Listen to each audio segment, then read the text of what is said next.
So what's holding kids back from getting to the proficiency finish line and beyond is what I call instructional carbon monoxide, which is a lack of alignment of what the standards mean. Because you've had these standards for a very long time. How long are you going to unpack them?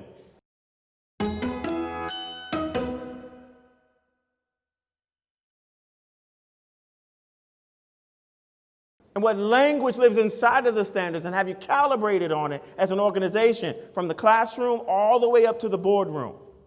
And the tools that you use to get kids to the proficiency finish line and beyond. Okay, so there are Post-it notes on your table. Would you grab, every other person, grab a Post-it note. You're going to work with a partner. And I'm going to end up with those Post-it notes here on the stage, okay? Here's what I'd like for you to do. Notice on the screen you see summarizing larger than the other concepts, literacy concepts. Writers of the norm reference and criterion reference assessments, they assume that children have been exposed to an operational definition of these terms. And as a psychometrician, they have them in the back of their heads when they're composing questions on that limited number of literacy concepts. So they assume that kids, when introduced to summarizing as early as second or third grade, depending upon the state, New York second grade, other states third grade, that they've been exposed to the operational definition of summarizing. So without using technology, I just want you to use the person next to you. Give me write on that Post-it note what you think is the definition for summary.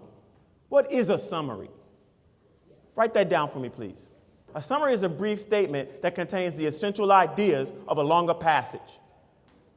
It's a brief statement that contains the essential ideas of, and it's not a paraphrase. They're different, Chris.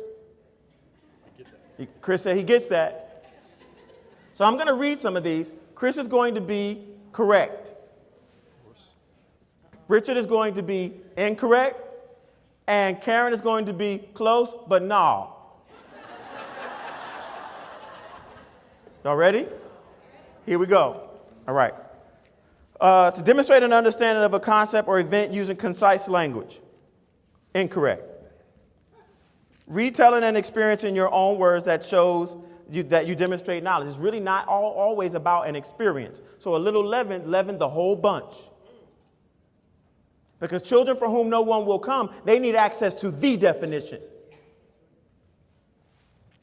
Major details of a text. Main idea of the text. So the main idea are the ideas that are the major ideas that make up the summary. A brief synopsis of a story, not always a story. You can summarize informational text, can you not?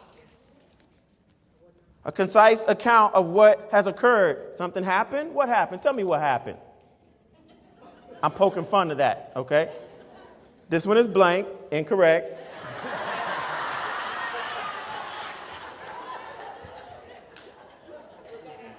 Locating the main idea and supporting details, incorrect. A synopsis, retelling of the text.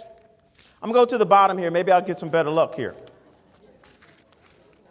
Analysis of the main idea, that's incorrect. The key ideas in a piece of text, close but no. Brief retelling, synopsis. Okay, you want me to keep going? Somebody said, yeah, you're a glutton for punishment. So look at the distribution here. Let me get out of the way so you can see Chris's hands. This is not about the fact that Chris is holding nothing. Because that's the superficial, first level amateur analysis of this distribution. Because each of us can pick up a teacher resource and teach summarizing to mastery. Could we not? So it's not about that. I know you think this song is about you. Don't you? Don't you? Greg, it's not about you. This is about what? What is the true analysis of this distribution? Children go from one grade to the next grade to the next grade to the next grade, Pam Allen, and what do they get? A different definition of summary. So what do our children become over time? You said confused. I say this.